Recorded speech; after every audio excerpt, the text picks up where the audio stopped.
ahora sí. Vamos con la plataforma, como siempre. Les dejé la teoría de hoy y el práctico, sí, de hoy, que bueno, consta de dos archivos, el PDF con explicación, que lo vamos a charlar al final de la clase, y una imagen, sí, que es donde tienen que trabajar básicamente. Em,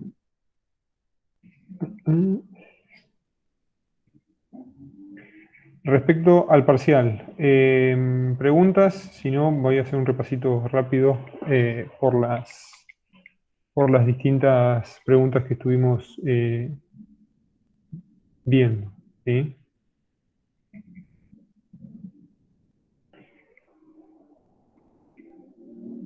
Bien,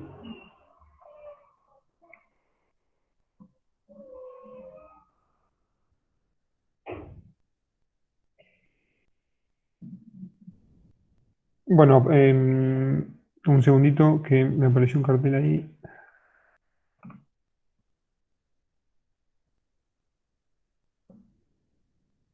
Ahí está, bueno.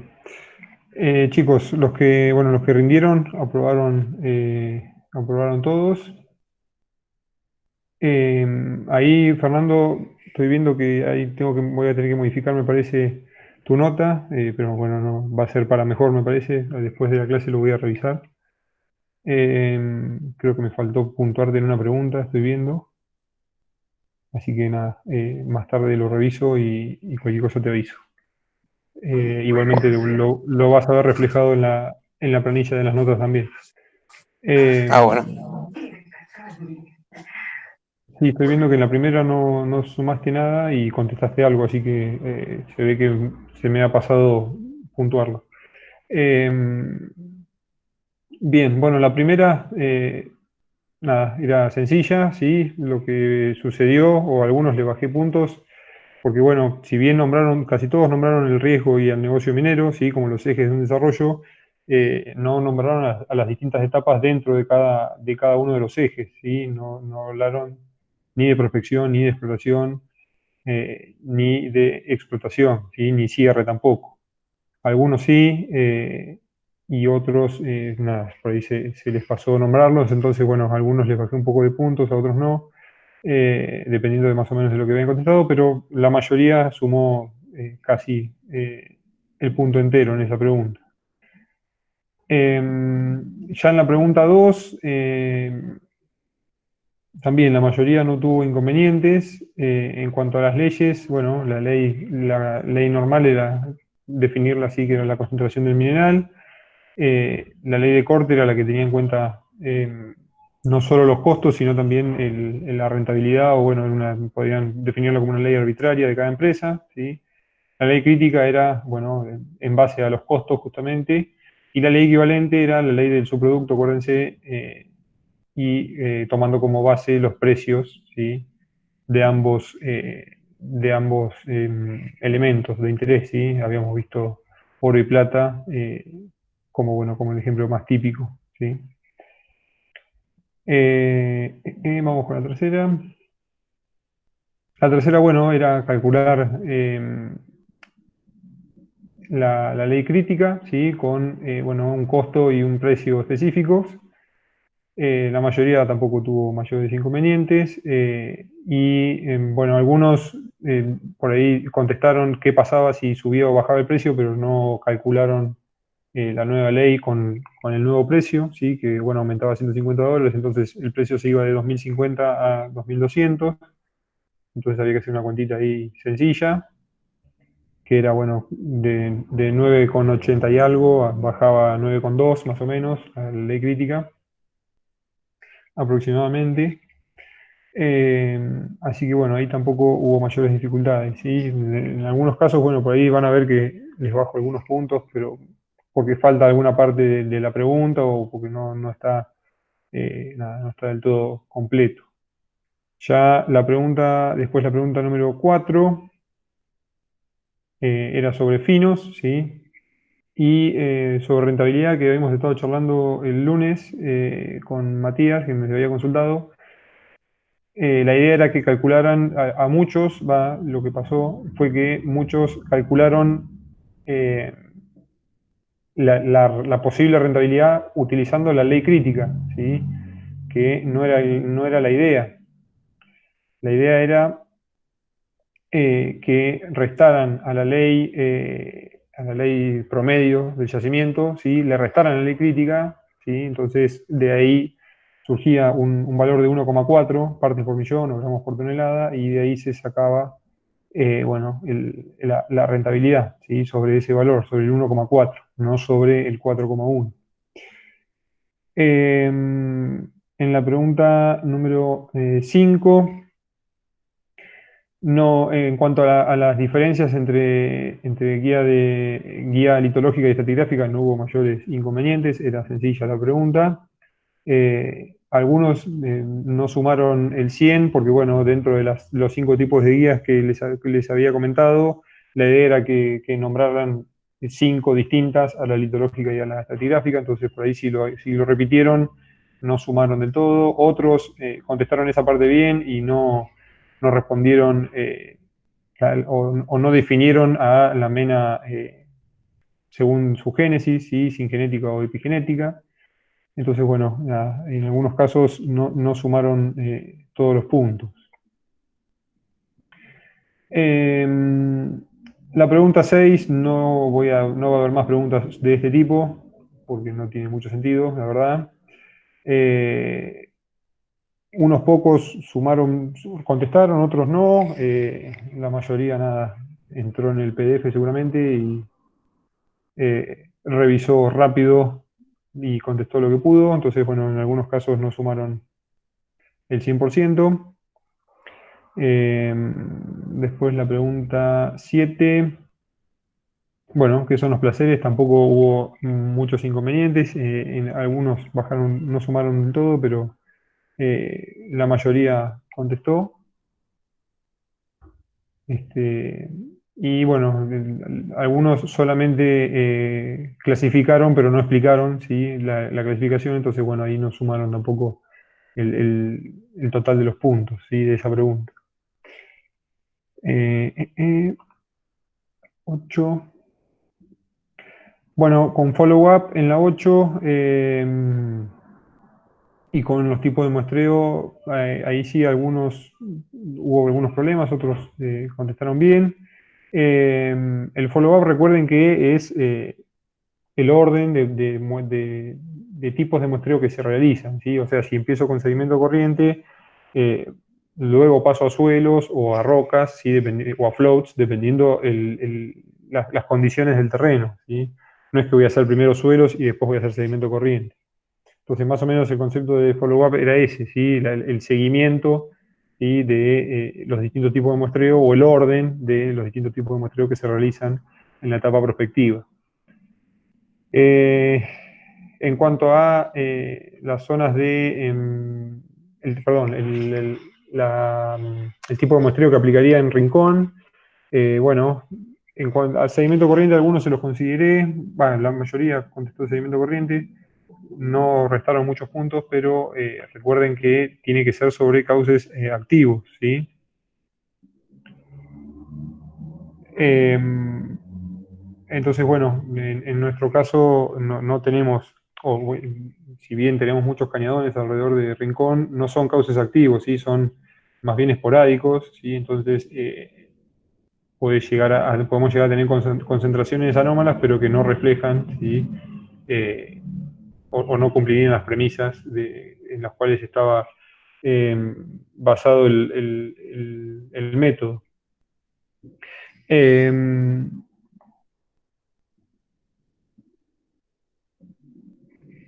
sí, Aileen, cuando hay práctica es solamente sobre el práctico que hicimos. En este caso, hicimos el práctico y el cuestionario. O sea, la idea del cuestionario era justamente que terminaran de redondear los conceptos de práctico para que después en el parcial no tuvieran inconvenientes. Eh, lo que les decía respecto al práctico de Andacollo, sí, no voy el próximo cuatrimestre, el próximo parcial no vamos a tener preguntas de ese tipo, ¿sí? Eh, vamos con las últimas dos preguntas. Después, bueno, tipos de muestreo, esa era sencilla, ¿sí? Y bueno, después definir precisión y exactitud, también la mayoría contestó bien. Lo que muchos no contestaron o contestaron a medias fue los cuidados, sí, a tener durante la preparación de las muestras, ¿sí? Que bueno, era básicamente rotular bien, ¿sí? No mezclar las muestras, no enviar las mismas, distintos tipos de muestra en un mismo envío al laboratorio. Bueno, no me acuerdo en este momento más, pero más o menos, bueno, después el tipo de bolsa también habíamos hablado. Eh, Así que bueno, de esa parte, esta parte de esta pregunta, la mayoría no contestó todo, ¿sí? Y vamos con la última. La última, bueno, las ventajas del muestreo, ¿sí? Principalmente era la realidad, ¿sí? O sea, podíamos prospectar grandes áreas, ¿sí? De forma barata y rápida. Esa era la principal ventaja, ¿sí? Eh, Así que bueno, ahí nada, el que contestó más o menos eso sumó puntos. Y bueno, el procedimiento también era recordar siempre de muestrear en los tributarios antes de llegar al cauce principal, ¿sí? Y bueno, siempre continuar aguas arriba, esos eran los dos conceptos más importantes de, de sedimento de corriente. Bien, ¿alguna otra consulta?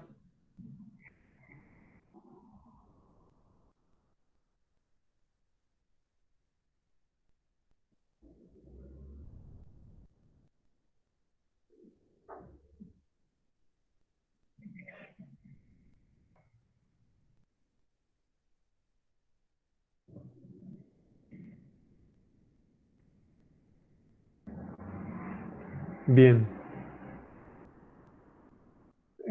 Bueno, vamos a arrancar con la parte teórica.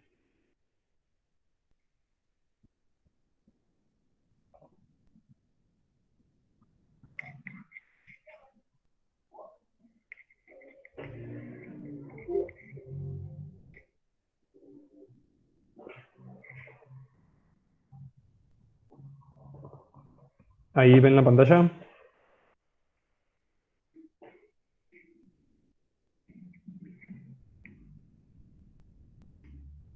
Bien, bueno, buenísimo. La semana pasada habíamos empezado con este tema, con exploración, ¿sí? Hoy vamos a tratar de redondear un poco esta parte teórica.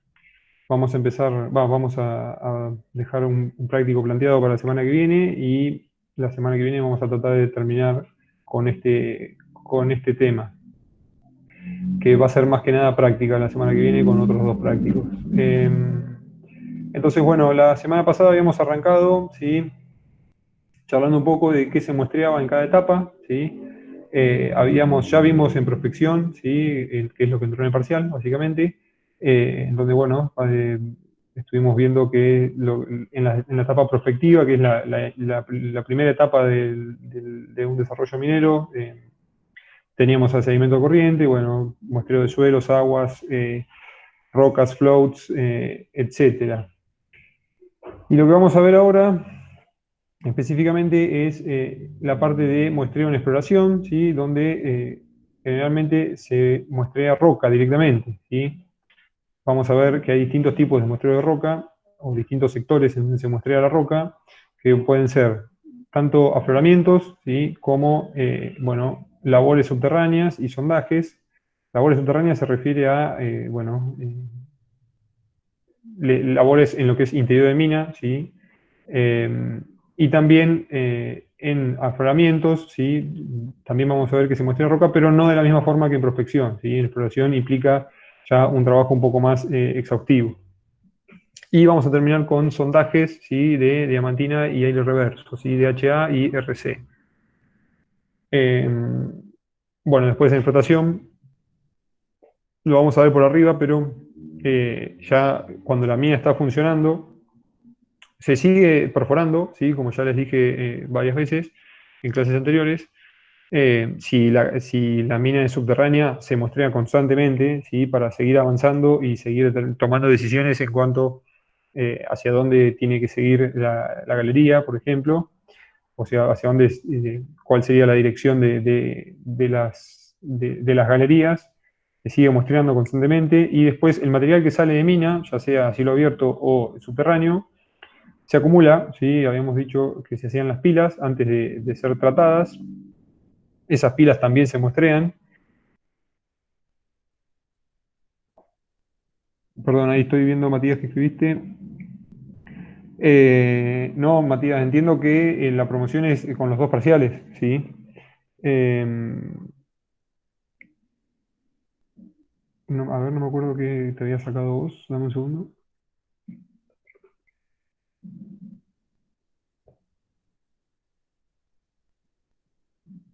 Tenés un 7 igualmente. Pero igualmente recuerden que la parte de la promoción todavía no la consulté con IFES. No sé si está definido del todo esa parte. Eh, pero bueno, en el caso de promocionar tiene que tener más de 7 en los dos parciales, recuerden, ¿sí? Y prender las cámaras en todas las clases. No me acuerdo por dónde iba. En las pilas. Bueno, como les decía, cuando se hacen las pilas, esas pilas se muestrean, ¿sí? Para hacer el blending después, para mezclar los distintos materiales que salen de mina, porque no todos tienen la misma ley, obviamente. Entonces, para ello se muestrea, ¿sí? Antes de que entre en planta, y bueno, se intenta llevar el material que ingresa a planta a una determinada ley, ¿sí? Después, bueno, una vez que se tritura, ¿sí? El material de la pila pasa por la correa, en la correa también se muestrea, después se concentra y lo que se desecha también se muestrea, ¿sí? Durante la explotación hay mucho muestreo, aunque por ahí no se cree, ¿sí? O parece que no, pero se muestrea constantemente. Entonces, bueno, en la clase pasada habíamos estado charlando un poco de los posibles problemas en cuanto a los muestreos, ¿sí? En superficie habíamos charlado en clases anteriores también sobre muestrear zonas lixiviadas, ¿sí? O zonas enriquecidas que, bueno, no representan la roca, no son representativas, ¿sí? La muestra no es representativa respecto a el yacimiento, ¿sí? El sedimento corriente, habíamos dicho también, concentraciones gravitacionales, como por ejemplo una cascada, ¿sí? Zonas llamativas, y bueno, si teníamos la estructura muy cerca de la toma de muestras, también podía generar problemas, ¿sí? Y bueno, hoy vamos a ver que en aire reverso es muy similar a una perforación petrolera, ¿sí? Bueno, en realidad en aire reverso no está involucrado el agua, pero el material que se extrae es cutting, ¿sí? Es roca triturada, y bueno, si podemos tener selección por densidad, ¿sí? Si está muy húmedo, el ciclón, que ahora lo vamos a ver en un ratito, también podemos tener problemas de muestreo, ¿sí? Podemos tener mezclas de muestras y por lo tanto datos erróneos. En Diamantino, el corte y la contaminación del disco también ya lo había comentado, y muestrear zonas llamativas también de una beta, y cortar, ¿sí?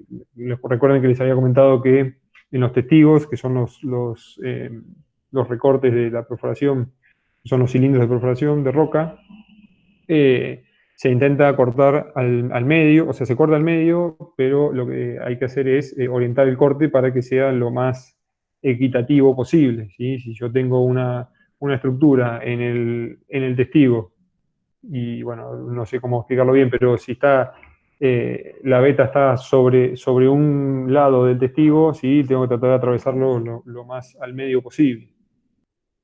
Y hemos charlado que en la parte de minería subterránea, si muestreamos túneles o galerías, es muy común que las paredes estén un poco contaminadas, ¿sí? Y eso también nos puede llevar a errores en los muestreos. En cuanto a los errores humanos, sí, habíamos dicho, bueno, ya los nombramos también en prospección, muestreo de sectores llamativos, ¿sí? incorporar más cantidad de la necesaria, porque bueno, muchas veces, sobre todo si está lixiviada una beta, por ejemplo, es muy blanda, entonces terminamos extrayendo más de la cuenta.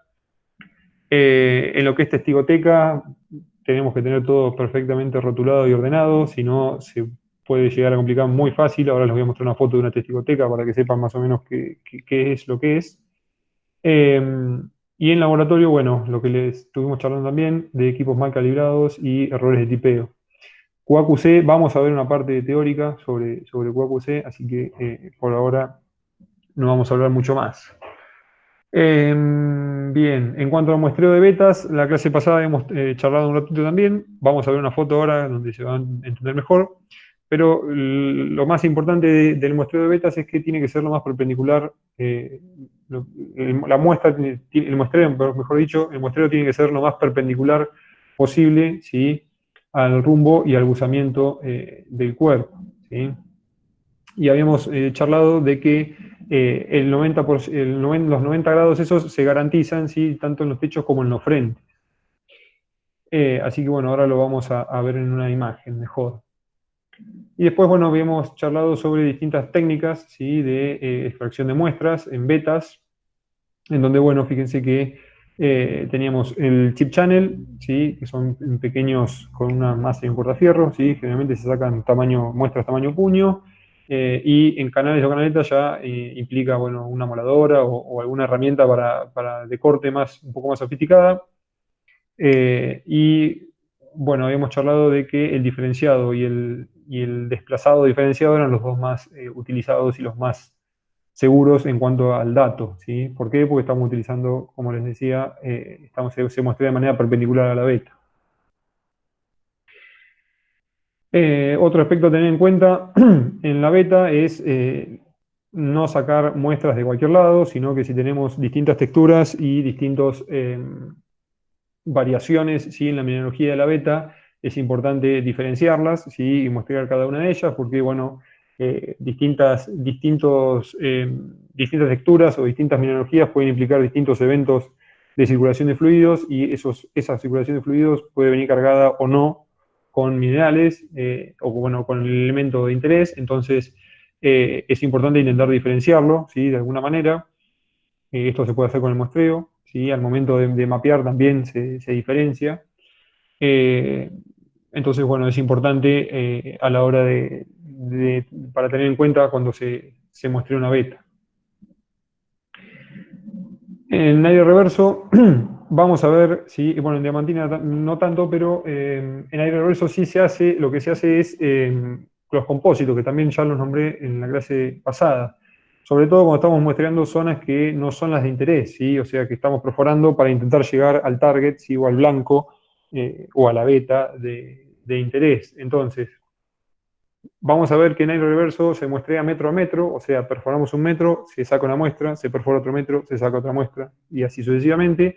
Y los compósitos, lo que se hace es atravesar 10 metros, ¿sí?, y de esas 10 muestras que se deberían sacar, a cada una de esas 10 muestras se saca un puñado, ¿sí?, de cada una, obviamente intentando sacar el mismo peso y el mismo tamaño de roca, ¿sí?, de cada uno de ellos, y se manda una sola muestra que representa a las 10, de las cuales sacamos un poquito de cada, ¿sí? Entonces, esas 10 representan el compósito, y si ese compósito tiene un poco o escasa ley, podríamos decir, eso nos está indicando que alguna de las 10 muestras, ¿sí?, puede llegar a tener concentraciones importantes. Esto generalmente se hace mucho en la roca de caja, ¿sí? Entonces, no solo se abarata, sino que también ganamos tiempo, ¿sí? Descartamos zonas que no son de interés y a su vez, bueno, no las descartamos, sino que el- el- la, la simplificamos de alguna manera, ¿sí? Y fíjense que, bueno, esto lo vamos a ver en un ratito, pero lo podemos adelantar. Este es el ciclón, ¿sí?, que es de donde se extrae la muestra en aire reverso. Eso se cuartea, ¿sí?, se divide 50 y 50, el 50% se descarta o queda en pozo, y el otro 50, la mitad va como muestra al laboratorio, y la otra mitad queda en testigoteca, ¿sí?, como rechazo. El rechazo se le llama al backup, ¿sí? O la muestra que queda para realizar o auditoría sobre el laboratorio o una nueva muestra para corroborar los valores, ¿sí? No, no, Aileen, todavía no consulté. Voy a hablar con Magalí hoy, si me contesta. Ya a esta hora no sé si están trabajando. Estimo que sí. Pero cuando tenga novedades les voy a avisar. Eh, bueno, y muestreo de diamantino, como les decía, se corta a la mitad. Esto ya lo charlé, no vamos a entrar mucho en detalle. Vamos a ver el logueo después, una vez logueado. Esto lo vamos a ver en la clase que viene, ¿sí? Cómo se loguea un sondaje, ¿sí? No vamos a entrar en detalle ahora. Y acá está la imagen de la testigoteca que les quería mostrar, ¿sí? Fíjense que lo que les decía, si no está bien rotulado cada caja, ¿sí? En orden, es muy difícil, o en realidad es muy fácil tener problemas, ¿sí? Cada una de estas cajas y tiene 3 metros de testigo, de roca, ¿sí? Entonces, en este caso, estos racks, cada uno de estos, ¿sí? Generalmente era un pozo, un pozo, una perforación, no un pozo. Eh, Porque no necesariamente son hacia abajo, ahora lo vamos a ver más adelante, los pozos. Entonces, fíjense que hay una cantidad de muestras, ¿sí? O de testigos en realidad muy importante. Bien, en cuanto a túneles y galerías, lo que estuvimos charlando era que era importante siempre tratar de muestrear a 90 grados, ¿sí? Y habíamos dicho que esto se daba sobre todo en los pisos y en los techos, ¿sí? Y en los frentes, mejor dicho. Eh, entonces, bueno, fíjense que es importante en las galerías prestar atención al espesor real, ¿sí? Para no sacar muestra de más, ¿sí? A la hora de la extracción de la muestra. Fíjense que acá lo que se ve en la imagen es el frente, ¿sí? No sé si alcanzan a diferenciar, pero más o menos ahí eso es la beta, ¿sí? Está un poco en diagonal, ¿sí? No es recta la beta en este caso.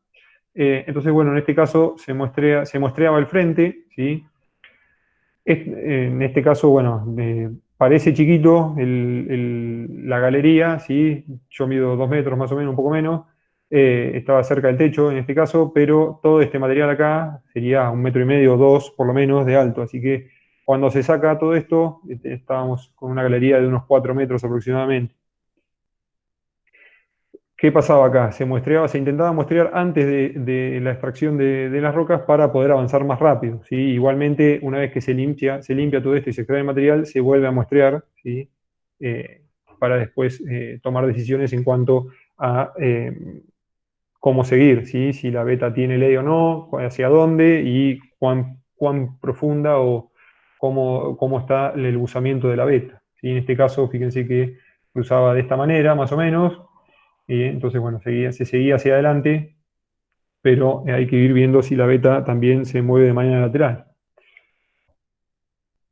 Bien, entonces, más o menos para que tuvieran una idea de cómo se ve o qué es, ¿sí? Una galería, un frente, un techo, ¿sí? Y las paredes o los laterales. Bien. Bueno, acá un esquemita, ¿sí? Muy similar a lo que vemos en la foto recién, ¿sí? Con la beta un tanto cruzada. Y fíjense que lo que se hace acá es diferenciar, ¿sí? Las distintas texturas, ¿sí? Beta de cuarzo, beta de carbonato, ¿sí? Beta de cuarzo y la beta de carbonato en el medio. Entonces, bueno, la beta de cuarzo corresponde a un evento, ¿sí? Y la beta de carbonato a un segundo evento posterior en donde, bueno, se depositó en el centro, ¿sí? Lo que les comentaba sobre las pilas, ¿sí? Que se muestrean también, hay distintos métodos. Este método, sí, que está graficado acá, es el típico, ¿sí? Pero muchas veces también lo que se hace es, se coloca una malla sobre la pila, ¿sí? Una malla que tiene 50 por 50 unos cuadrados más o menos, y se van sacando muestras de los encuentros entre esos cuadrados. Eh, entonces, bueno, es un tanto más representativa, ¿sí? De la pila, la muestra, ¿sí? Obviamente es todas esas muestras que sacamos, tamaño puño, ¿sí? De la pila, se colocan sobre una lona, esa lona se mezcla, se cuartea, o sea, se divide en cuatro y se extrae eh, la mitad, ¿sí? de lo que sacamos a mano. Eso se hace sobre cada una de las pilas que salen, ¿sí? Cada camión que sale de mina es más o menos una pila en este caso. Esto igual es una mina chiquita, eh, son camiones normales de los que vemos en la calle, no son los camiones típicos mineros. Otro de los lugares donde se muestraba que les comentaba es en las correas, ¿sí? Que es el ingreso a planta. O sea, de la pila, este material extraído se tritura y el material triturado después va a molienda y después se trata, ¿sí? Se concentra. Se extrae el material, en pocas palabras. Entonces, bueno, acá se sacan muestras, ¿sí? Cada un cierto tiempo. Para, bueno, para tratar de constatar si los valores, que los valores de concentración que están entrando a planta son los correctos. En los camiones también se extraen muestras, ¿sí? De los concentrados y de los relaves, o sea, del concentrado se saca y del relave también. Cuando llega el material de descarte también se muestrea, ¿sí? Hay algunos casos en donde, bueno, puede haber, se puede estar descartando material con ley, entonces, bueno, ahí hay que ajustar el proceso. Más que nada es para eso, justamente, para intentar revisar, ¿sí? Que el proceso se esté haciendo de la mejor manera. Y bueno, ya entrando en lo que es la exploración específicamente, estuvimos hablando del muestreo, ahora vamos a ver las labores que se hacen para muestrear, ¿sí? Antes de arrancar, podemos, bueno, antes de seguir, ¿alguna pregunta sobre lo que estuvimos charlando del muestreo? No, profe, va claro. eh. Bueno, buenísimo. Eh, entonces, bueno, ¿se me escuchan bien? Porque por ahí me anda No, medio mal no, internet. sí, ha estado todo así de corrido. Bien. Eh, bueno, siguiendo como les decía, vimos prospección, estamos en la etapa de exploración, ¿sí? Fíjense que de la prospección pasamos a la exploración y ya estamos hablando de blancos de perforación, ¿sí? O eh, targets, ¿sí? O sea, lo que hicimos en prospección con el muestreo de sedimento corriente, de suelo, de roca, fue definir blancos, ¿sí? Que es lo que estuvimos charlando en clases anteriores. Lo que vamos a hacer ahora es muestrear esos targets, ¿sí? O esos blancos, eh, para, bueno, definir, ¿sí? Si el proyecto termina siendo factible, ¿sí?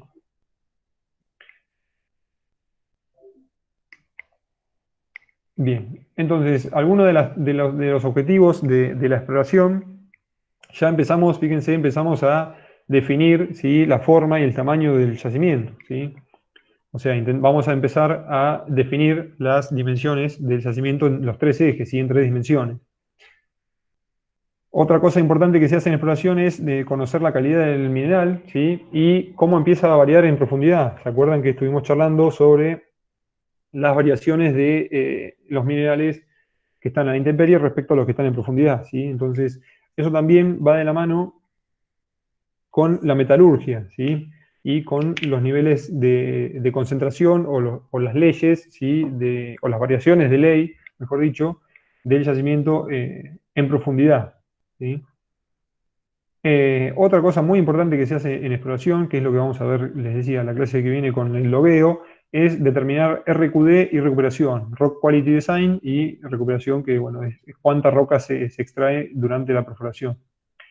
Que estos dos análisis son básicamente, se determinan las propiedades físicas de la roca que derivan, ¿sí? Directamente de las propiedades geomecánicas, ¿sí? O sea, de la geomecánica de la roca vamos a después caracterizarla con RQD recuperación y de esta manera, bueno, se le dice calidad, ¿sí? En cuanto a si es dura, si es deleznable, si aguanta una galería, por ejemplo, o no.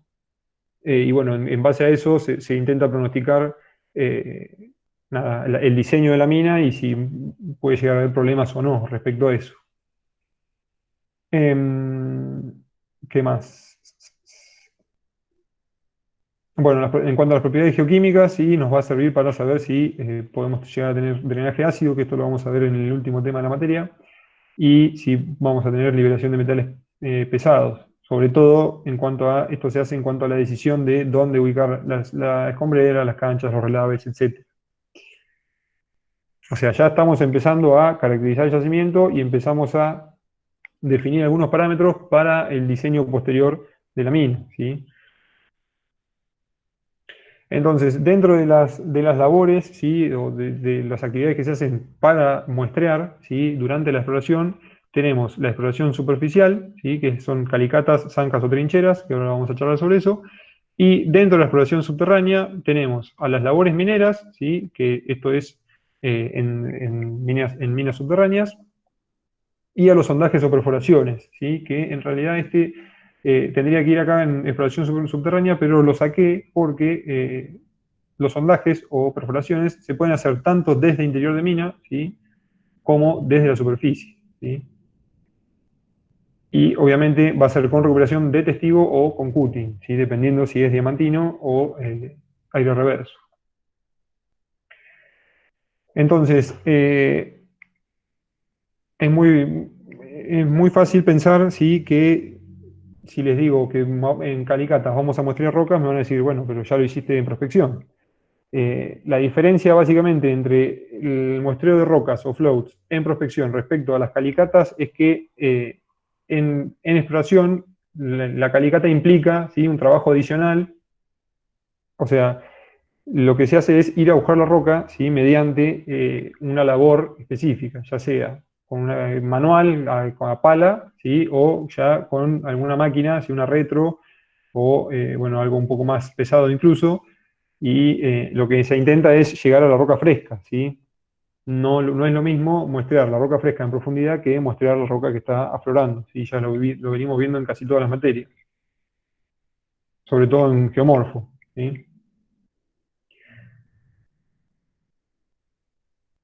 Entonces, bueno, nada, acá lo que se utiliza, ¿sí? Cómo se hacen las calicatas, ¿sí? Y lo que se hace, obviamente, se hace la trinchera o la calicata, se hacen mapas, ¿sí? Como en todas las actividades geológicas, y se hace la geoquímica detallada y después en base a eso se realiza el mapa, así como ya estuvimos charlando también en prospección, ¿sí? Podemos hacer un mapa geoquímico ya con más detalle porque tenemos valores, eh, más volumen de datos y más certeros incluso que en prospección. En cuanto a la labor subterránea, ¿sí? Como habíamos dicho, teníamos dos grandes actividades en lo que es subterráneo, que son las labores y los sondajes o perforaciones. Las labores son básicamente túneles, ¿sí? Que pueden seguir la corrida del cuerpo. Recuerden que la corrida era el largo, ¿sí? Eh, o, bueno, algún tipo de pozo sobre el mismo. Fíjense que tenemos socavones, que son túneles horizontales, galerías, son túneles horizontales internos, ¿sí? El socavón es abierto desde la superficie. No sé si se acuerdan, pero vimos Vanguardia hace unas clases en Google Earth. Bueno, ahora vamos a hablar sobre eso. Después tenemos piques, que se llaman, que son pozos verticales, que también son abiertos desde la superficie. Un chiflón, que es un pique inclinado, lo mismo que el pique, nada más que tiene un buzamiento, no es vertical. Una rampa, ¿sí? Que generalmente rampas es el ingreso a mina, ¿sí? Los ingresos a mina nunca son muy difícil que sea horizontal, siempre tienen inclinación, que es lo mismo que una galería, pero bueno, también con inclinación. Y las chimeneas, ¿sí? Que en realidad es lo mismo que un pique, solamente que no se abre desde la superficie, sino que se abre desde el interior de la mina. Acá un esquemita muy feo, muy pixelado, lo voy a intentar mejorar, donde, bueno, básicamente vemos, ¿sí? Las rampas, el pique desde arriba, ¿sí? El chiflón, que es lo mismo que el pique, pero inclinado, el socavón desde superficie, las galerías, que son horizontales, ¿sí? Y las chimeneas, ¿sí? Desde abajo hacia arriba. Muchas veces las chimeneas se utilizan en minería subterránea para ventilación, ¿sí? No solo para muestreo. Bueno, las rampas para acceder y las galerías se utilizan, generalmente se hacen horizontales para explotar directamente, ¿sí? Entonces, como les decía, que habíamos visto socavón en Vanguardia, en este caso Vanguardia no lo usa para muestrear, sino para explotar, ¿sí? nada, explotan la beta desde superficie, ¿sí? Con este método. Fíjense que tiene unos 40 metros de profundidad, más o menos, en caso de vanguardia. Y bueno, generalmente en superficie no sobrepasan los 10 metros para muestreo, ¿sí? Para exploración. Los túneles, ¿sí? Y chimeneas. Esta es una imagen sencilla, ¿sí? Ahora vamos a ver un videito. Antes de arrancar con sondajes, vamos a ver el video. No, vamos a ver sondajes y después les muestro el video. Más se va a entender mejor. Bien, entonces, como dijimos, labores subterráneas, las labores mineras o perforaciones. Las perforaciones son más económicas que las labores, ¿sí? Son más rápidas y más sencillas de ejecutar. Las distancias entre los muestreos son menores, ¿sí? Pues no vamos a estar haciendo una chimenea cada 10 metros, ¿sí? Lo que sí se puede hacer es una perforación cada 10 metros o más, por decir 10 metros es un valor aleatorio, no quiere decir que sea siempre así. Y la ventaja que tienen los sondajes es que se pueden hacer tanto de superficie como desde interior de mina, ¿sí? Ahora vamos a ver un video de una perforación desde interior de mina. Las perforaciones en minería no son lo mismo que en petróleo, ¿sí? Son a escala bastante menor, ¿sí? Y en cuanto a los residuos, bueno, no es lo mismo hacer un pozo o una perforación, o en realidad una labor minera de 2 metros por 2 metros, o de 1,5 por 1,5, que un pozo de 6, 7, 8 centímetros, 10 centímetros de diámetro, ¿sí? En cuanto a las desventajas, bueno, si bien se facilitan los estudios metalúrgicos y geomecánicos, o sea, podemos hacer muestreo y podemos hacer RQD y recuperación, no es tan completo como la labor minera, porque en la labor minera yo estoy viendo si la beta in situ bueno, se pueden hacer interpretaciones más certeras. Una de las principales desventajas de este método es la representación, justamente. Estamos hablando, como les decía, un agujero de 10 centímetros de diámetro, ¿sí? Entonces esos 10 centímetros estamos asumiendo, ¿sí? Que el valor que yo extraigo, o el muestreo los valores del muestreo que yo extraigo de esa roca, y los tengo que extrapolar a un volumen de roca bastante mayor. Entonces, bueno, eso puede llevar a errores, ¿sí? Sobre todo porque, bueno, en los yacimientos y específicamente los betiformes son bastante cambiantes y, bueno, puede haber muchas variaciones en pocas distancias. Y fíjense que, bueno, las labores mineras se pasan de indicado a medido, ¿sí? Que no sé si se acuerdan, pero estuvimos viendo, no este gráfico, pero otro, ¿sí? Pero bueno, en labores sí se pasa de reserva base a reserva, ¿sí? O sea, tengo un grado de conocimiento geológico bastante importante, ¿sí? Si paso de indicado a medida.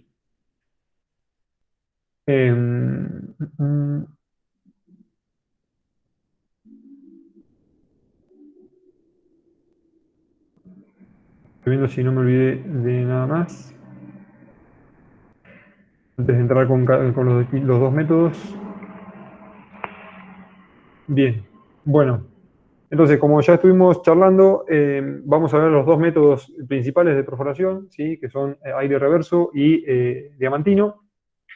Aire reverso, bueno, es el método más popular en minería y más utilizado, en donde, bueno, lo que es el material que se extrae es cutting, ¿sí? O sea, roca molida, ¿sí? En base a eso, después se realizan muestreos e interpretaciones geológicas. Como ya les comenté, se muestrea metro a metro, ahora lo vamos a ver mejor. Y una de las limitaciones que tiene este método es que no se puede perforar con un ángulo mayor a 45, ¿sí? Fíjense que, bueno, en minería se le llama planchada, pero la planchada sería la locación, ¿sí? Tenemos locaciones de 20 por 20, ¿sí? En lo que es aire reverso, y bueno, en diamantinos son de otro tamaño. Aire reverso, el hecho de que el ángulo tenga un límite de 45 grados es un problema en minería subterránea, ¿sí? Muchas veces en minería subterránea se perfora con distintos ángulos, incluso hacia arriba, ¿sí? Entonces, bueno, este método tiene esa limitante. Y bueno, después las barras son de 6 metros, ¿sí? Vamos a ver que en diamantino son más chicas. En el caso de diamantino es más caro, ¿sí? Pero la información que nos otorga el método es mejor. ¿Por qué? Porque no, lo que yo obtengo no es roca molida, sino que es el testigo, ¿sí? O sea, es la roca in situ, ¿sí? Es un cilindro de roca in situ que se extrae directamente de la roca o del yacimiento, ¿sí? Para eso se utiliza no un trépano, ¿sí? Como en el caso de aire reverso, sino vendría a ser una mecha, parece una mecha copa, ¿sí? Tiene otro nombre que en este momento no me lo acuerdo, me sale mecha copa. Una corona diamantada, ahí está, mejor, más aplicado el nombre. Eh, entonces, bueno, en la perforación, esa corona, ¿sí? O mecha, lo que hace es cortar la roca, generar el cilindro, lo mete en un sacamuestras y ese sacamuestras después se pesca, lo vamos a ver en un videíto. Eh, La otra diferencia principal que tiene con aire reverso es que aire reverso no utiliza agua, ¿sí? Y el diamantino sí, ¿sí? Eh, Fíjense que las locaciones son más chicas, ¿sí? De 10 por 10. Esto no se cumple siempre, ¿sí? Si estamos en minería subterránea es bastante más chico. Y es un método más lento, ¿sí? No solo por el método en sí, sino que, o sea, que cuesta más extraer la muestra, sino que perdón, cuesta más cortar la roca, ¿sí? Para que sacar el testigo, sino que también lleva más tiempo sacar la muestra. Ahora se los lo vamos a ver en el video mejor. Y lo que sucede en perforación diamantina es que hay distintos tamaños, ¿sí? De testigo. Obviamente, mientras más grande sea el testigo, más caro, ¿sí? Pero el más utilizado es el HQ, ¿sí? Que fíjense que el diámetro es de 6,35 centímetros aproximadamente. Esto va a depender no solo de los costos, sino de los tiempos y de la cantidad de muestra que queramos extraer, ¿sí? Entonces, bueno, los típicos, ¿sí? Como ya les digo, el más común es el HQ, ¿sí? Y yo, por lo menos, vi HQ y NQ, ¿sí? NQ estamos hablando de un testigo de 5 centímetros, no es nada, ¿sí? Es no un fibrón, pero un poco más grande, ¿sí? Profe, Sí, entonces el grosor dependería de la profundidad. también, sí, bien la aclaración. Recuerden igual que les dije que no es como en petróleo, ¿sí? Estamos hablando de distancias cortas, ¿sí? 150, 200, 300, 400 metros, no más que eso, ¿sí? De perforación. Lo que muchas veces se hace es perforar con un PQ, por ejemplo, al principio, ¿sí? A medida que me voy alejando, si la perforadora que tengo no tiene mucha potencia, ¿sí? Hay que achicar para llegar más lejos, ¿sí? Muchas veces. Eso sucede cuando, bueno, se busca más profundidad para intentar ubicar el yacimiento lo más profundo posible. Bien, entonces, algunas de las ventajas y desventajas o diferencias entre aire reverso y diamantino, algunas ya las nombré, ¿sí? En cuanto a la parte económica y la velocidad, ¿sí? La calidad de la muestra también ya lo nombré. En aire reverso, la muestra la saco en el momento, ¿sí? O sea, el cutting sale constantemente, o sea, se perfora 1 metro, saco la muestra, se frena la perforación, se saca la muestra del chiflón, se perfora otro metro, se saca y así sucesivamente. En el caso del diamantino, perforo la barra, que son de 3 metros, tengo que introducir una herramienta para pescar el testigo, sacar el testigo, volver a meter el sacamuestra, seguir otros 3 metros, otra vez sacar testigo y así sucesivamente. En Qt no podemos hacer estudios geomecánicos, o sea, no podemos hacer ni recuperación ni RQD, ¿sí? En Diamantino sí.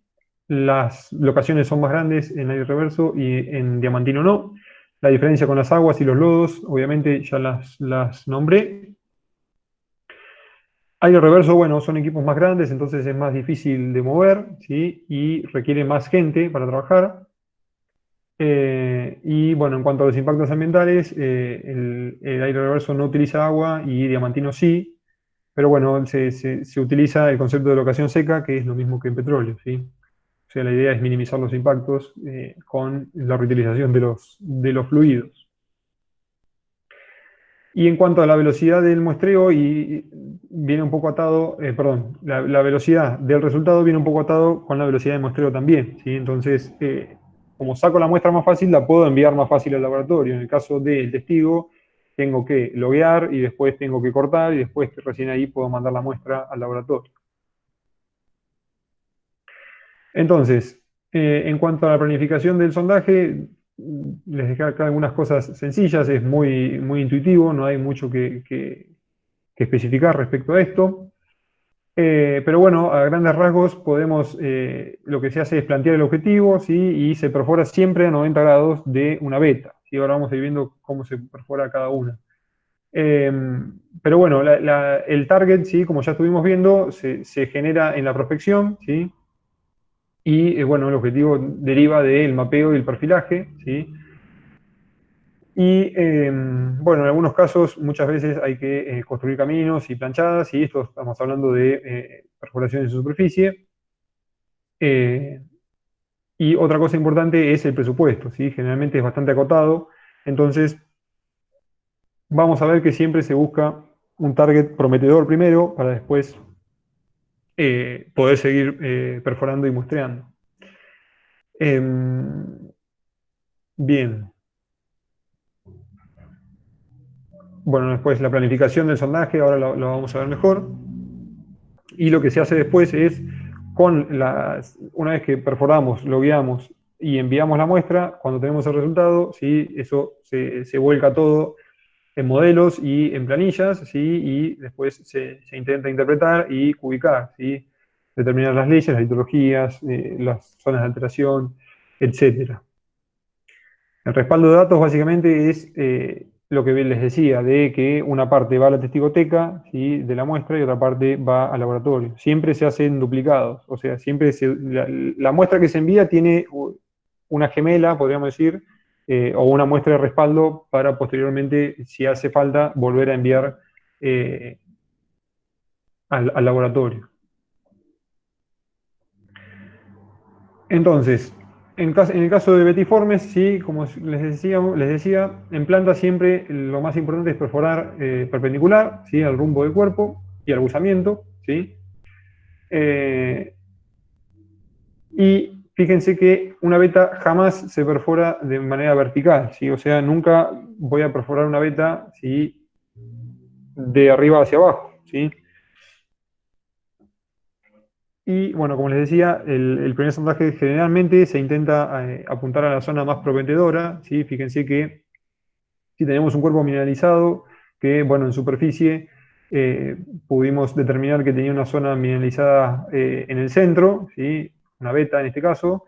Fíjense que la perforación 1 y 2 se hace lo más cerca posible, ¿sí? No muy profundo, y apuntando a la zona más prometedora, ¿sí? Para después que esto, básicamente convencer a la empresa de seguir perforando, ¿sí? Y seguir poniendo plata, básicamente, si no, quedamos sin trabajo rápido. Entonces, bueno, una vez que se hacen las primeras perforaciones, después ya nos podemos alejar, ¿sí? Si me alejo, voy más profundo, ¿sí? No es lo mismo perforar cerquita, ¿sí? Voy a llegar no muy lejos, ¿sí? Para intentar estar lo más perpendicular posible. Si me alejo, llego más profundo, ¿sí? Y después, bueno, puedo seguir hacia sectores donde el target tenga menor concentración, ¿sí? Menor ley. En el caso de los pórfidos, ¿sí? En este caso sí se hacen sondajes verticales o de alto ángulo, ¿sí? ¿Por qué? Porque lo que se busca es profundidad, ¿sí? O sea, tratar de atravesar el cuerpo lo más posible. Para, bueno, para justamente a la hora de cubicar, intentar tener la mayor cantidad de datos posibles y que sea lo más aproximado, ¿sí? El modelo lo más aproximado a la realidad. Lo mismo, los primeros sondajes se tienen que hacer, ¿sí? Donde tengamos mayores posibilidades de buenos resultados. Y fíjense que, bueno, en el caso de diseminados, que es lo mismo que un pórfido, ¿sí? Y de cuerpos horizontales también. Los sondajes son subverticales, ¿sí? Y se prolongan incluso después del cuerpo, ¿sí? Una vez que se atraviesa el cuerpo, se sigue un poco más, incluso atravesando la caja, ¿sí? Para, bueno, básicamente ver si la roca de caja puede llegar a tener o no mineralización. Y bueno, acá les dejé las tres premisas que les decía recién, ¿sí? Juntitas, ¿sí? En el caso de cuerpos verticales o inclinados de alto ángulo, que son las vetas, ¿sí? Los sondajes van a ser inclinados, ¿sí? Cuerpos horizontales, sondajes verticales, y los pórfidos, ¿sí? También sondajes verticales y de alto ángulo. ¿Qué pasa cuando no conozco la zona? ¿Sí? Lo que se intenta en este caso, si por ejemplo tenemos algunos pocos floats y no tenemos mayor información sobre el sector y se quiere perforar de todas maneras, lo que se hace es perforar a 45 grados, ¿sí? Para intentar abarcar la mayor cantidad de superficie posible, ¿sí? Y de esa manera también tener mayor cantidad de datos. Esto, bueno, no siempre es así y no es lo recomendable, ¿sí? Siempre hay que intentar perforar, ¿sí? Que es algo bastante costoso, con la mayor cantidad de información posible.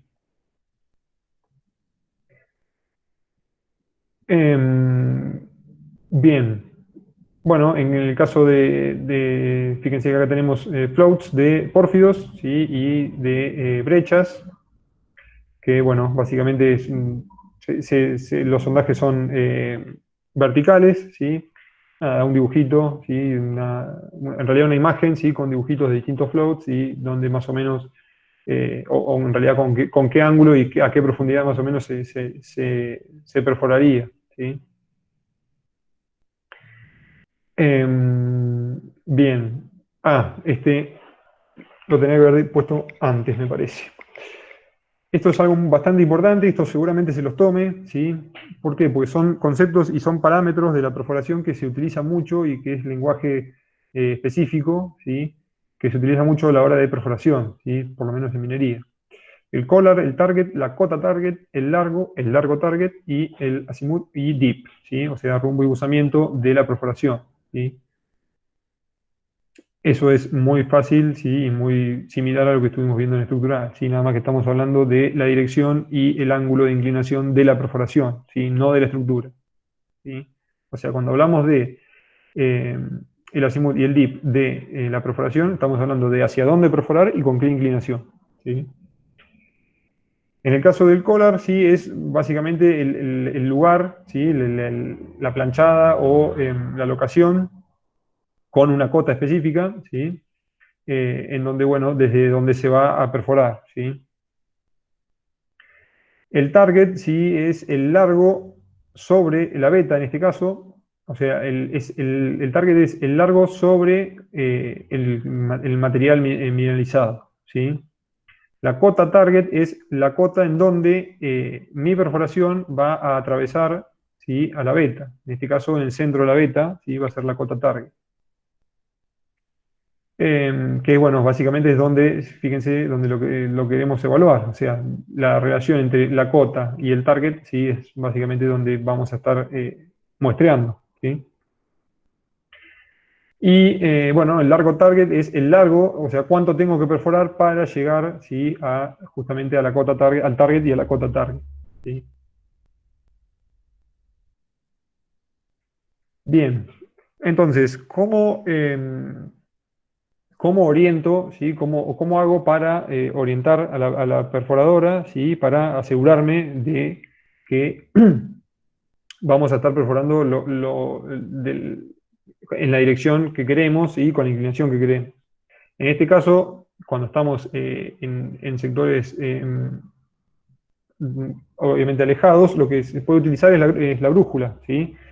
Muchas veces lo que se hace es tirar un hilo, ¿sí? En la dirección en que estaba planificada la perforación, ¿sí? En el azimuth, con la brújula, ¿sí?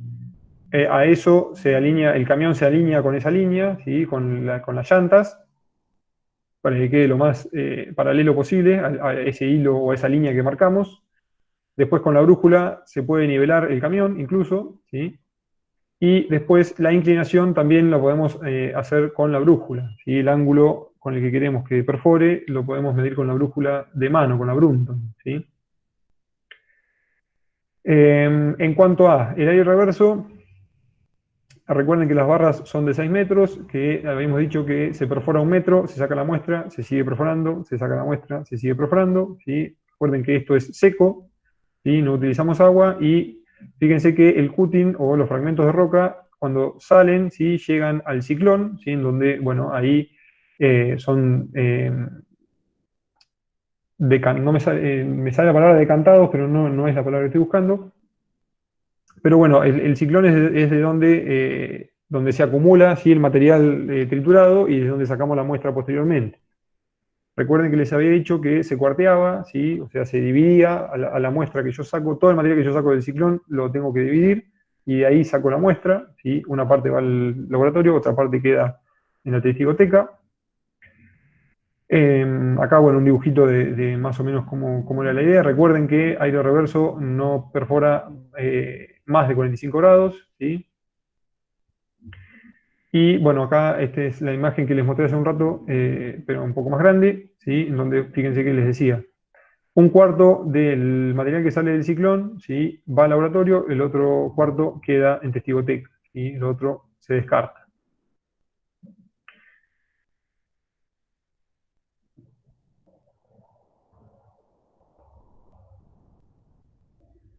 Fíjense que, bueno, esto no lo aclaré. Si la muestra sale húmeda, ¿sí? Se lleva a testigoteca, se deja secar y después se muestrea, ¿sí? No se muestrea en el momento.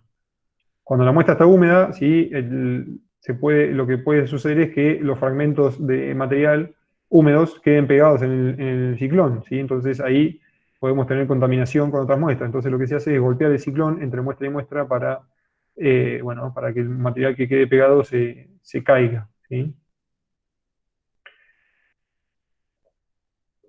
Bueno, como les decía, si sale húmedo no se cuartea en la operación, se deja secar y después se muestrea.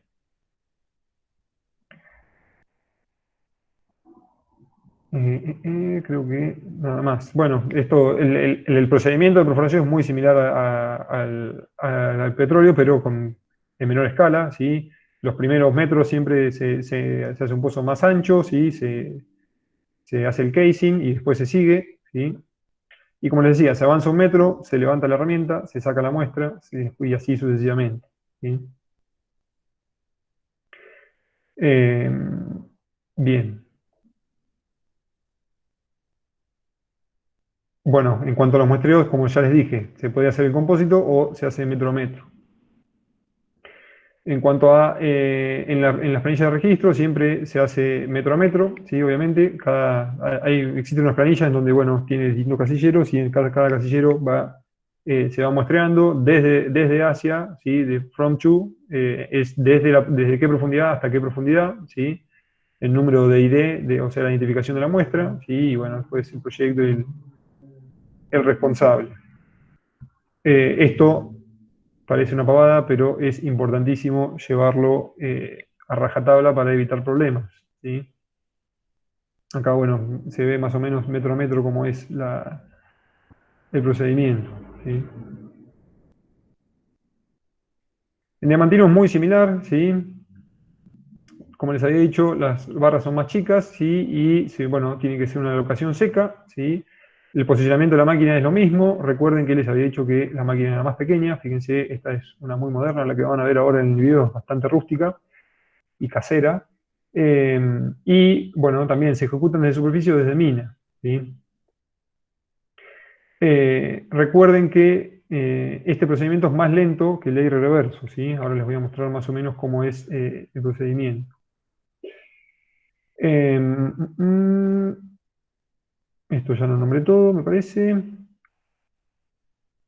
Bueno, generalmente las barras son de 3 metros y eso, bueno, también bien tiene que ver con el tamaño de las cajas, ¿sí? Las cajas generalmente también son de 3 metros y se intenta que cada vez que se perfora y se extraen muestras, eso vaya a la caja directamente. Eso lo vamos a ver en la clase que viene, en detalle.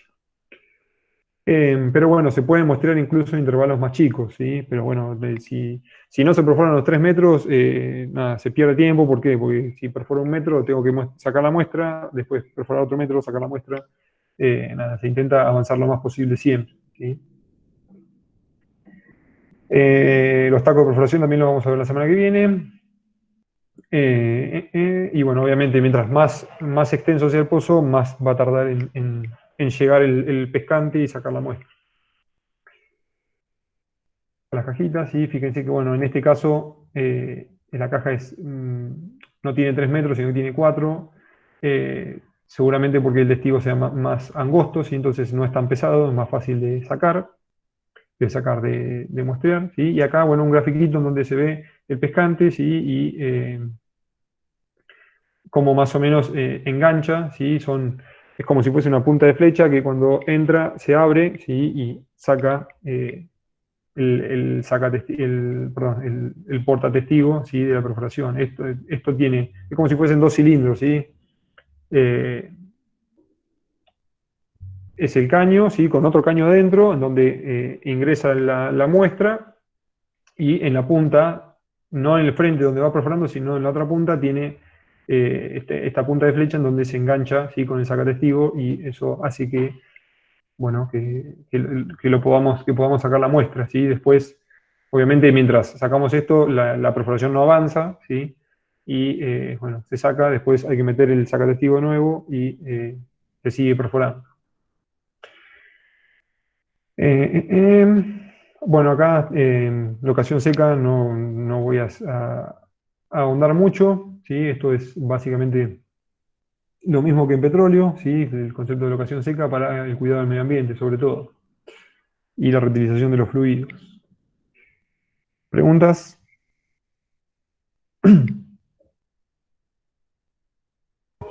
No, No, profe. profe. Bien, vamos a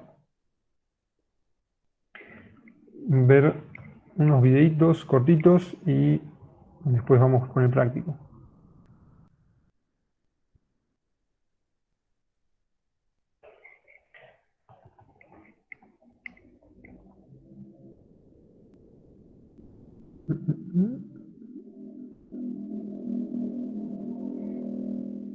¿Por qué no me deja? ¿Qué le pasa?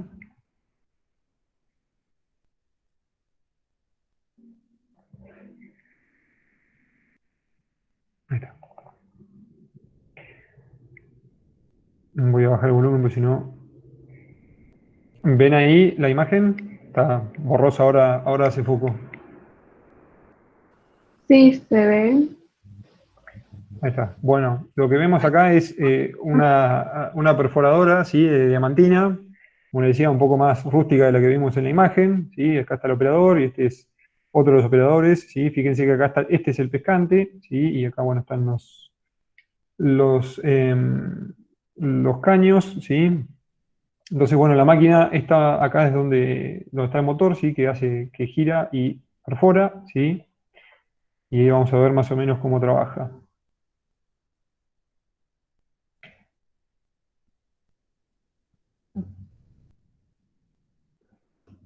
Bien, antes de seguir, fíjense, esto es en Catamarca, ¿sí? En Yacimientos Mineros Agua del Dionisio. Es una mina de oro y plata, un betiforme, y una mina subterránea, ¿sí? Fíjense las mallas, ¿sí?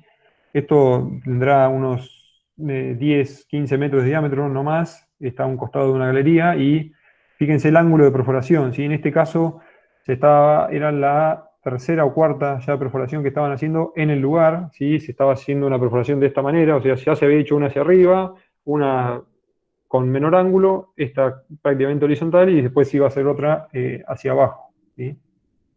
Con la idea de intentar atravesar la veta y, bueno, ver cómo varía en profundidad, ¿sí? En realidad no en profundidad, sino en ancho, ¿sí? Porque estamos hablando de que la beta es esta, sí, la estamos perforando de esta manera. Y no sé si me ven ahí o no. Así que bueno, no estaban, en este caso, no en ninguna de no en todas las cuatro perforaciones estaban cumpliendo, ¿sí? Con los 90 grados, ¿sí? Fíjense que, no sé si me ven la mano, pero si la beta estaba así, no estamos perforando a 90 grados en las cuatro, ¿sí? Pero bueno, igualmente se trata de aprovechar los pocos lugares que hay para poder perforar en profundidad en subterráneo, ¿sí? Para poder tener más datos.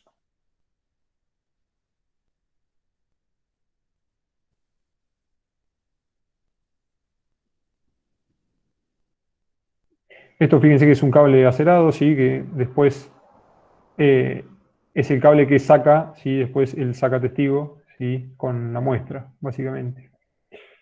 A ver si es este o el otro.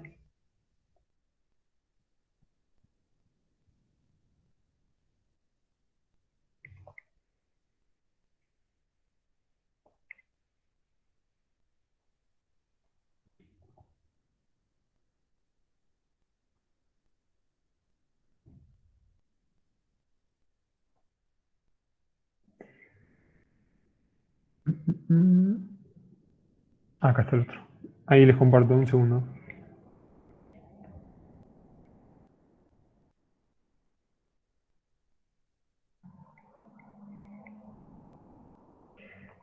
Ahora les voy a compartir otro video en donde quiero que piensen qué les parece que sucede en un momento, que les voy a decir cuál es.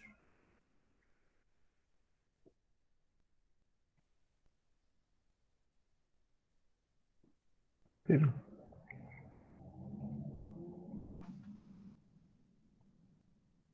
no me aparece la ventana para compartírselo, che. Ahí está. Bien, lo que van a ver ahora no están perforando para sacar muestras, sino que están, en este caso, lo que se hace, le voy a sacar el volumen ahí. Lo que se hace es colocar las mallas, ¿sí? Para eso lo que se hace es perforar, ¿sí? Un metro y medio, dos más o menos, o incluso más en algunos casos, dependiendo de cómo esté la roca, para poner estas mallas, ¿sí? Y que no haya derrumbes, ¿sí? O que si los hay, la malla trabaje y no permita nada, accidentes, básicamente. Entonces, ahora, ¿lo ven ahí bien? Sí, Bien. Ahí fíjense que lo que hace es hacer el agujero, ¿sí? Después baja la herramienta, se pone un perno, ¿sí? Y ese perno usa el agujero que hizo previamente y ese perno cuando ingresa se ensancha nuevamente y traba, ¿sí? Entonces eso es lo que hace que la malla, lo que deja la malla anclada, ¿sí? Ahí fíjense que va perforando.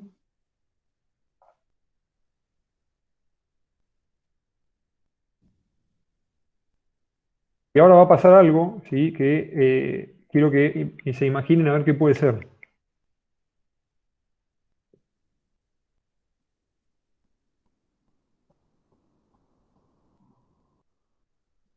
Fíjense que va perforando, ¿sí? A un ritmo específico, ¿sí? Haciendo fuerza a la máquina.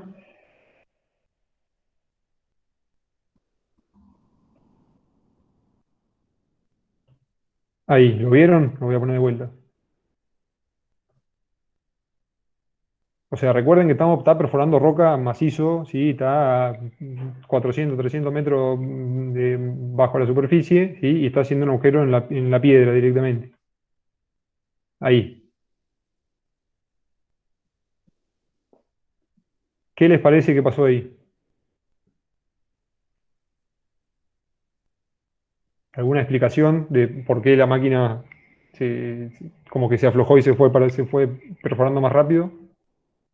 Puede ser que haya empezado a agarrar una capa menos gruesa que la anterior. Bien, bueno, no necesariamente menos gruesa, sino más débil, ¿sí? Menos dura, Claro, sí. perfecto. Ah, Atravesó una falla, ¿sí? En ese caso. Ese sector está muy fallado, ¿sí? Entonces, cuando viene perforando, llega a la falla, ¿sí? Recuerden que en estructural vimos que son zonas de debilidad, ¿sí? Y que muchas veces tienen incluso minerales arcillosos y, bueno, salvandas, que se le llaman en minería, eh, que son minerales más blandos, ¿sí? Como dice Fernando. Entonces, en ese caso venía perforando, llegó a la falla y la falla, al ser más blanda, la máquina se va para adentro, ¿sí? Entonces, en este caso, se puso el perno igual, pero nada, el perno no sirve, ¿sí? ¿Por qué? Porque no agarra, ¿sí? Roca dura, entonces, nada, después no puede hacer fuerza en la malla, ¿sí?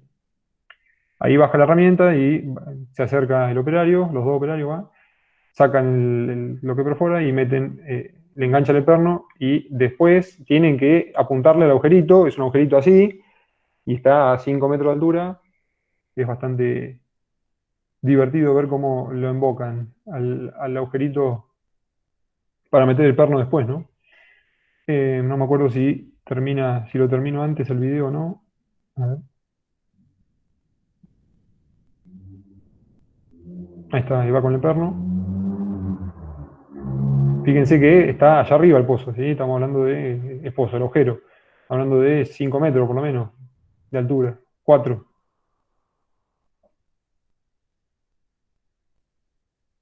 Ahí le tiene que apuntar, ¿sí? Con una máquina de lejos al agujerito que hizo recién. Bien. Sí, se cae constantemente algo. No todo, pero sí, se cae siempre. Incluso hay lugares donde no hay malla, entonces nada, hay que tener cuidado y estar lo menos posible. Como la foto que les mostraba en la presentación, que estoy ahí estamos en el frente de la galería y ahí no hay ninguna protección ni nada y además está explotado hace poco, entonces está todo medio suelto. Bien, ¿preguntas?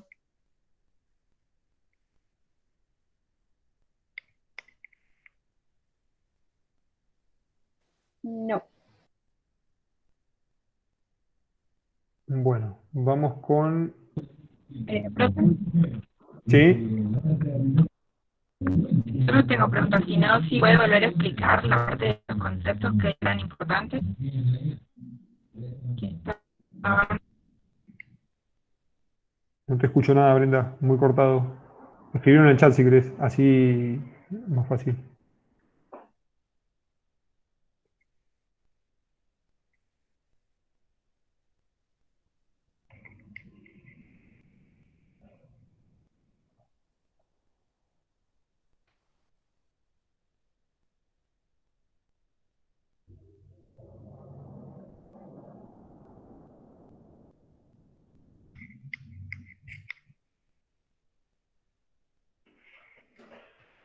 ¿Te alcancé a entender? ¿Me preguntabas de conceptos importantes sobre el tema entero o sobre algo en específico?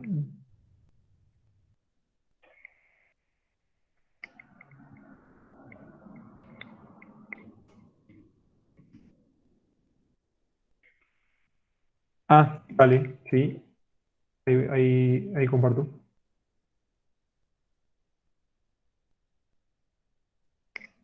Un segundo.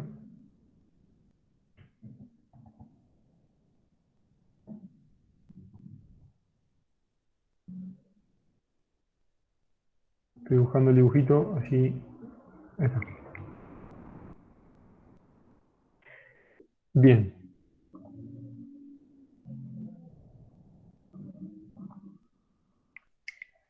Bien, bueno, Azimut y Deep, ¿sí? O sea, rumbo y buzamiento, que bueno, básicamente respecto al norte, ¿sí? Hacia dónde voy a perforar, ¿sí? Y mi Azimut es 90, va a ser estrictamente hacia el este, ¿sí? La máquina la tengo que poner hacia el este, respecto al norte, 90, o bueno, el valor que sea. Y el Deep es el valor de cuánto inclina respecto a la horizontal la máquina, ¿sí?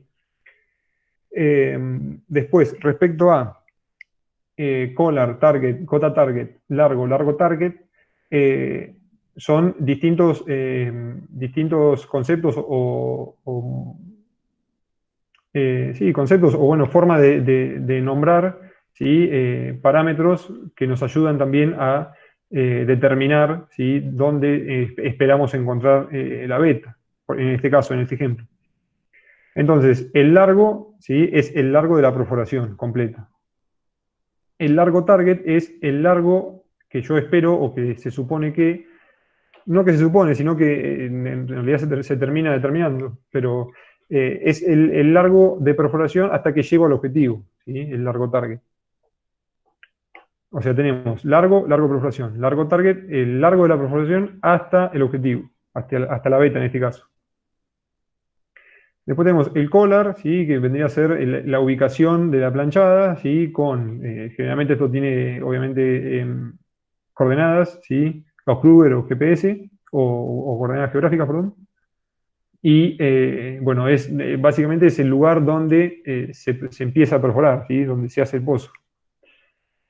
Después tenemos el target, ¿sí? Que es el largo sobre la veta, ¿sí? En este caso. O sea, cuánto mide la veta hasta que es atravesada, ¿sí? Por la perforación, ¿sí? Fíjense que pasa más o menos por el medio del cuerpo. Esto es un ejemplo, ¿sí? Las vetas no son perfectas, nunca, jamás. Van cambiando, incluso van cambiando de forma y es muy difícil que una beta sea eh, perfecta. Pero bueno, más o menos el target vendría a ser eso, ¿sí? El largo sobre la beta, como está indicado acá, ¿sí? Eh, y la cota target es la profundidad, ¿sí? No la profundidad, sino la cota. ¿Por qué? Porque cuando hablamos de el collar también tiene una cota, ¿sí? Metros sobre el nivel del mar. Entonces, la cota target no es la profundidad, sino también es la cota sobre el nivel del mar en la cual espero encontrar o cruzar o atravesar la veta con la perforación, ¿sí? Eh, entonces, la cota va a ser la cota respecto al nivel del mar, ¿sí? No, o metros bajo, no es como el petróleo que se dice metros bajo boca de pozo, ¿sí? Sino que generalmente se utilizan cotas, ¿sí? No sé, si estamos a 1200 metros, que espero con la cota target, que espero que sea a 1105, por ejemplo. eh, Nada, son valores de cota, ¿sí? De altura sobre el nivel del mar, o sobre algún nivel de base que se elija. ¿Qué más me está faltando? Creo que ninguno más. Bueno, cota target, la planchada o la locación, el collar como les decía, con las coordenadas, el largo y el largo target, y no mucho más. Respecto a esto, bueno, fíjense que acá el mismo dibujo se los dice, ¿sí? 90 grados respecto a el rumbo, en este caso. Fíjense que el rumbo de la beta es más o menos este, la perforación tiene que estar a 90, ¿sí? En planta, eh, la perforación respecto al rumbo, y respecto a el cuerpo mineralizado y la perforación, este ángulo, ¿sí? Tendría que ser de 90 también, y en el dibujo no está así, ¿sí? Es menor. Es como les decía hoy en el videito, ¿sí? Estaban perforando desde un mismo lugar para no perder tiempo, ¿sí? Se hacían 4 perforaciones para no tener que andar moviendo la máquina, porque es bastante complejo moverla en ese lugar tan acotado. Entonces, una vez que se instalaba la máquina, se hacían distintas perforaciones, ¿sí? Con distintos ángulos, ¿sí? Para atravesar la beta en distintos lugares y, bueno, de esa manera muestrear y sacar más información. ¿Se entendió, Brenda?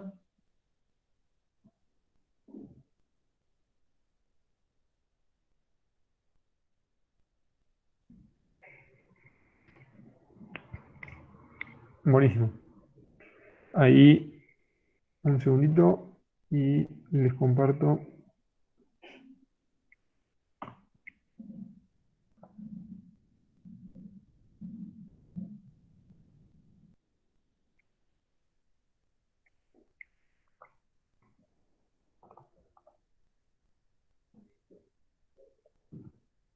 De la...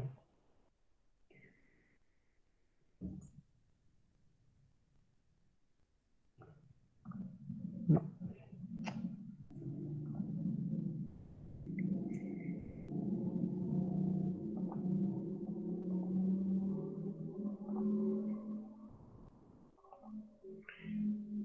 Bien, el práctico está en la plataforma, chicos. Vamos a charlar un poquito. Bueno, tenemos una tabla, ¿sí? En donde se muestra el logueo de un sondaje, ¿sí? Donde, bueno, básicamente lo que se hizo fue describir, ¿sí? La perforación. O sea, fíjense que desde que se empezó a perforar hasta los 9 metros de perforación, ¿sí? O sea, de largo de perforación, se encontraron ignimbritas, ¿sí? Con alteración propilítica y, fíjense, sin ley, ¿sí? En este caso. Después, desde los 9 hasta los 14,9, ¿sí? Se atravesó tobas, ¿sí? Con alteración propilítica de vuelta, sin ley, en este caso. Algo para aclarar, fíjense, es que las tobas, las ignimbritas y las anedriscas son subhorizontales. O sea, las tres litologías que van a tener en el perfil son subhorizontales. Entonces la idea es marcar la traza de la beta, ¿sí? Interpretando su afloramiento en superficie. ¿Cómo vamos a hacer esto? Con los datos de la tabla, ¿sí? Que venimos viendo, fíjense, de 14 a 9 tenemos, perdón, de 14,9 a 16 tenemos una zona de falla, ¿sí? Con un poco de ley ya. Y de 16 a 17, ¿sí? Otra vez zona de falla, ¿sí? Fíjense que bueno, la perforación corta la envolvente de la zona de falla con un ángulo de 33 grados y la zona de falla al noreste, perdón. ¿Qué significa esto? Tenemos una falla, ¿sí? Entre 14,9 y 17, ¿sí? Y ya nos dice el ángulo, ¿sí? De la zona de falla. Después, si seguimos en profundidad, o sea, lo que tienen que hacer ahí es interpretar, ¿sí? A la falla, ¿sí? Hay una falla que no es la beta, es una falla, ¿sí? Pero tiene ley. Entonces, el ángulo entre la perforación y la falla es de 33 grados y la falla, ¿sí? Busa al noreste. Ahora se va a entender mejor cuando veamos la foto del perfilito que tienen que usar. Después de la zona de falla empieza la arenisca, ¿sí? Está silicificada, no hay mucho que decir respecto a esto, solamente dibujarla, ¿sí? Dibujar la traza. Y de 24,9 a 25,5, ¿sí? Fíjense que tenemos otra zona de falla con la salbanda, como les decía, con minerales arcillosos, en este caso, un poco de ley. Y después ya arranca la beta, ¿sí? Con bandeamiento, ¿sí? No hay que hacer demasiadas interpretaciones respecto a esto, solamente dibujar la beta, ¿sí? Y fíjense que la perforación corta la beta con un ángulo de 55 grados, ¿sí? Y la beta busa hacia el oeste. Entonces,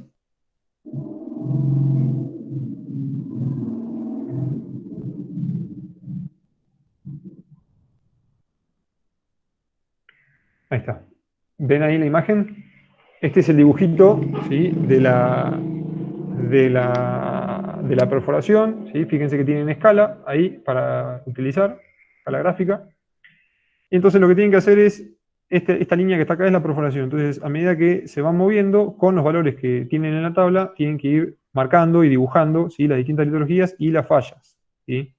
Recuerden que la falla usaba hacia el noreste y tenía un ángulo entre la perforación y la falla, y que la beta, ¿sí? Busa hacia el oeste, ¿sí? Fíjense que les había comentado que en los 24,9 empieza la salbanda, ¿sí? Y después en los 25,5 empieza la beta. Entonces, van a tener que medir de acá hasta acá, más o menos 25, 24,9 y 25,5, y ahí, ¿sí? Van a poder dibujar la beta, ¿sí? Con ese ángulo, con el ángulo de buzamiento que les marca, que era de 55 grados, ¿sí? O sea, si, vamos a poner un ejemplo, si acá en este punto me toca la beta, ¿sí?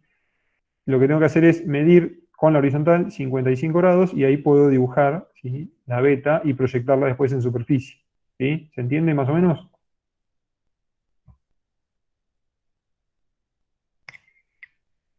Después recuerden que las litologías son subhorizontales, o sea, cuando tienen contacto entre litologías, lo único que tienen que hacer es una línea pseudo-horizontal, no una línea recta, porque no existe en geología, una línea así a mano alzada, ¿sí? Que sería el contacto entre las litologías, entre la ignimbrita, entre la toba y entre la arenisca. Así que bueno, la idea de este práctico es eso, ¿sí? Que dibujen y vean más o menos cómo se hace la interpretación, ¿sí? Obviamente, en este caso no tenemos datos de superficie, pero cuando se hace en la realidad se tienen datos de superficie, entonces lo que se termina haciendo es haciendo coincidir, ¿sí? La superficie con la perforación, ¿sí? A la hora de hacer los modelos. Y después vamos a ver que cuando se muestrea en superficie y se muestrea en la perforación, y los valores de las muestras se hace una interpolación y se extrapola, perdón, interpola no, extrapola. Bueno, el valor de la muestra es representativo de un sector, ¿sí? Y después ya cuando avanzamos en profundidad tenemos los valores de la perforación. ¿Se entendió más o menos? ¿Cuál es la idea del práctico?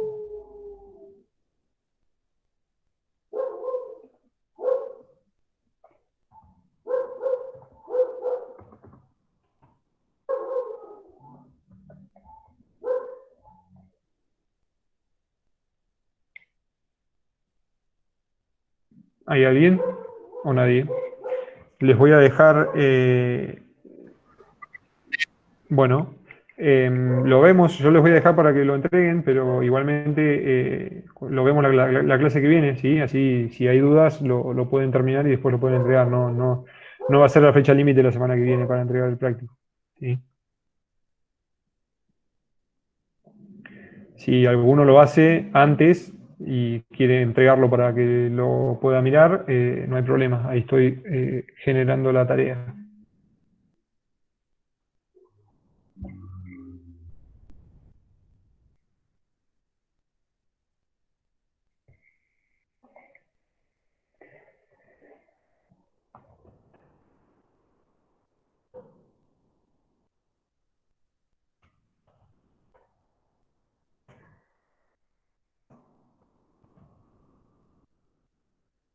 ¿Entendió? Después, sobre esto, pueden incluso en la perforación marcar los parámetros que preguntaba, que charlábamos con Brenda recién, ¿sí? El collar, el target, la cota target, todos esos parámetros, cuando les quede el dibujito, los van a poder marcar, ¿sí? Bien. Bueno, si no hay consultas, dejamos acá y nos vemos el lunes con Geomorfo y Gas y Petróleo. En Geomorfo vamos a empezar con geomorfología fluvial y en Gas y Petróleo vamos a ver trampas el lunes. Profe, ¿Sí? yo tengo una duda de prácticas. Dale, decime. En la parte que estamos haciendo la parte de flaja pegada y eso de área geomorfológica, Sí. habla mucho sobre algunas cosas que ya describimos anteriormente de tipo de ¿cómo se dice? La litología de las distintas formaciones. Eso lo No, tenemos no, que poner igual a... eh, no, ahí solamente es una descripción de la región, ¿sí? No entren en nombres de formaciones ni nada específico, ¿sí? O sea, hablen de cada ver, región, de los aspectos estructurales y tectónicos, ¿sí? Cada región tiene una tectónica o una impronta tectónica distinta, ¿sí? Eh, que nada, tiene mucho que ver con la interacción de la cuenca con el orógeno, que es la cordillera en este caso. Eh, sí, pueden hablar, no sé, por ejemplo, en plataforma de Catriel van a ver que, bueno, que la impronta es más bien estratigráfica, ¿sí? No hay mucha interacción estructural, ¿sí? En donde, bueno, las formaciones se acuñan, ¿sí? Hacia el borde de cuenca, entonces eso sí lo pueden nombrar. Después en Faja hay mucho, ¿sí? O sea, es la que más extensa en cuanto a las descripciones en el paper de IPF, pero bueno, lo más importante que tiene que estar sí o sí es la parte estructural, ¿sí? Está súper plegada, ¿sí? Por eso se llama faja corrida y plegada justamente, tiene corrimientos y está plegada, entonces eso tiene que estar sí o sí en esa región, ¿sí? a ver, listo, Buenísimo. gracias. Dale, de nada. ¿Alguno más con alguna pregunta? Los que quieran entregar algo de Prácticas 2 también me avisan, me lo mandan por mail y cuanto antes pueda lo miro, no hay problema.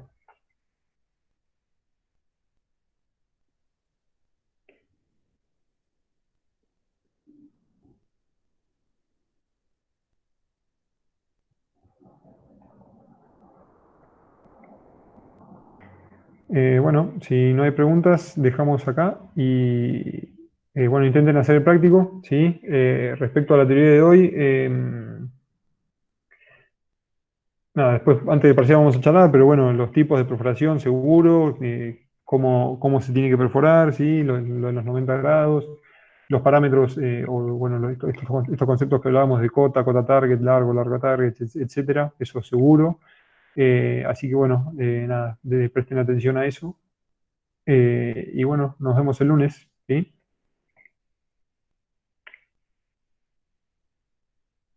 Vamos. Nos vemos, buen fin de semana.